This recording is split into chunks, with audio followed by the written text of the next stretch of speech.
Vansh TV ప్రేక్షకులకు నమస్కారం. My name a doctor CR Ramarao, motivation speaker, trainer and life coach. నేను ఈరోజు కుళ్ళిన బంగాళదుంపలు అనే ఒక ఇంట్రెస్టింగ్ దాని మీద స్టోరీ. ఎందుకంటే ఇప్పుడు ఎక్కడ పట్టినా కూడా తగాదా, పోట్లాడుకోవడం, తిట్టుకోవటాలు, పగలు, ద్వేషాలు, చిన్నపిల్లలు కూడా పెద్ద తల్లిదండ్రులు వస్తాడు, వీటి తప్ప పక్కన అరుస్తుంటారు. ఎక్కడ పడినా కూడా మనకి ఈ ద్వేషాలు ఎక్కువైపోతుంది, పగలు ఎక్కువైపోతుంది, అన్హ్యాపీనెస్ ఎక్కువైపోతుంది. ప్రతి దానికి నా మాట నెగ్గాలి, నేనే కరెక్టు అని ఈ తత్వం. ఈ స్కూల్లో నిజంగా జరిగిన స్టోరీ. ఒక టీచర్ చూస్తున్నాడు, పిల్లలు ఒకళ్ళు కూడా పోటాడుకోవడం, కొట్టుకోవడం, డబ్బులు ఉండడం, అహంకారం చూపించడం, మీతో పేదవాళ్ళ మీద మాట్లాడటం, ఈ వీళ్ళకి ఎదురు తిరగటం, కొట్టుకుంటుంటే ఉంటే వీళ్ళకి ఎట్లయినా మంచి మార్గం చూపించాలి వీళ్ళకి. కానీ చెబితే వింటలేదని చెప్పి ఆమెకి ఆ మంచి ఐడియా వస్తుంది. కుళ్ళిన బంగాళదుంపలు అంటే రాటన్ పొటాటోస్. ఇదేంటంటే పిల్లలందరూ చెప్పారు క్లాసులో, అరే మీ అందరికీ ఒక పరీక్ష పెడుతున్నాను, ఎవరైతే దీంట్లో గెలుస్తారో వాళ్ళు అందరూ మంచి గిఫ్ట్లు ఇస్తానరా అంటది. చెప్పండి టీచర్ అంటారు, కానీ మీరు కంపల్సరీ ఫాలో కావాలి, నేను చెప్పింది చేయాలి, అప్పుడే చదువుతాను. చేస్తాం టీచర్ అంటారు. మీరు స్కూల్కి వచ్చేటప్పుడు ప్రతి వాళ్ళు మీరు మోయగలిగిన బంగాళదుంపలు మీ సంచులో వేసుకొని రండి, నేను చెప్తానంటది. ఇంకా అందరూ చిన్నపిల్లలు 4, పెద్దోడు 6 అటు వేసుకొని వస్తారు.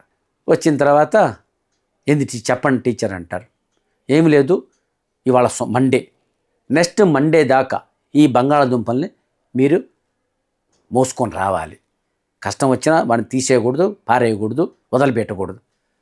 ఎవరైతే ఉంచుకొని గెలుస్తారో నా మాట తీసుకొని ప్రకారం వాళ్ళకి నేను గిఫ్ట్లు ఇస్తానంటది. ఓ ఇంతేనా మేడం, మేము తెస్తామంటారు. ఇంక అందరూ వేసుకొని వచ్చారు కదా, కొద్దిగా బరువుగానే ఉంటుంది, కానీ చిన్నగానే చెప్పింది కదా వారమే కదా అని చెప్పి తీసుకుని వస్తుంటారు.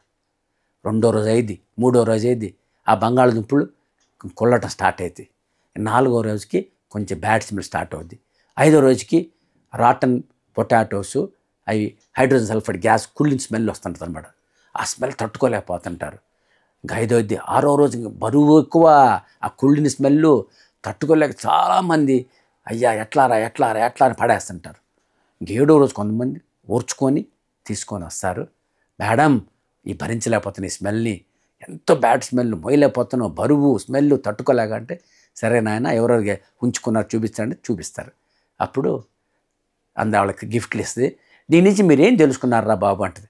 అమ్మో కుళ్ళిన పొటాటోస్ మనం పెట్టుకోలేమండి, ఆ స్మెల్ భరించలేం, చాలా బ్యాడ్ స్మెల్ వస్తుంది, ఆ బరువు తట్టుకోలేక అసలు మాకైతే మీ మీద గౌరవంతో భరించలేకపోయేవాళ్ళం అంటది. నాయన మీరు పొటాటోస్ కుళ్ళిపోయినవి పెట్టుకుని ఇంత బాధపడుతున్నారు, మీరు మైండ్లో ఇట్లానే పగ, ద్వేషం, కోపం, అట్లా రాగద్వేషాలు ఎక్కువ పెంచుకుంటున్నారు. మీరు అందరి మీద ఈ పగ ద్వేషం పెంచుకోవటం వలన మీ మైండ్ ఇలా కుళ్ళిపోతుంది. నాయన ఎట్టైనా బంగాళదుంప కుళ్ళిపోయినాయో, మన చెడు విషయాలు, చెడు సంస్కారాలు ఎక్కువ పెట్టుకుంటే మన మైండ్ దొబ్బిపోద్ది, పాడైపోద్ది.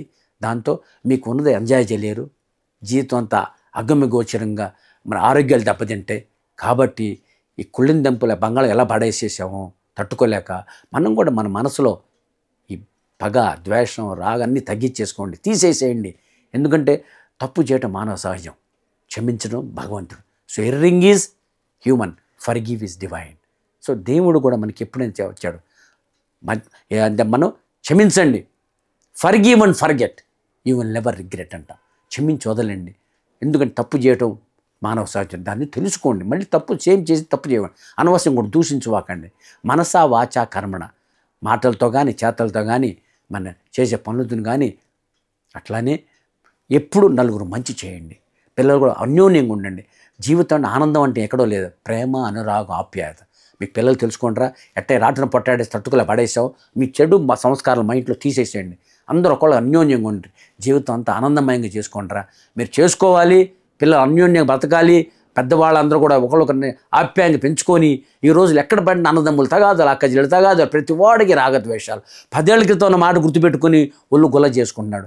యాసిడ్ని వెసల్లో పెట్టుకుంటే వెసలకి దెబ్బ, యాసిడ్కి కాదు.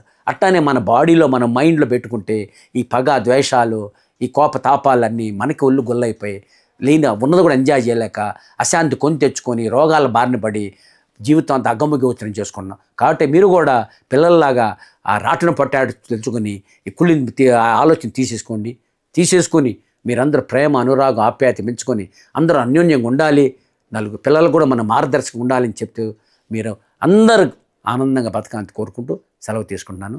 Thank you very much.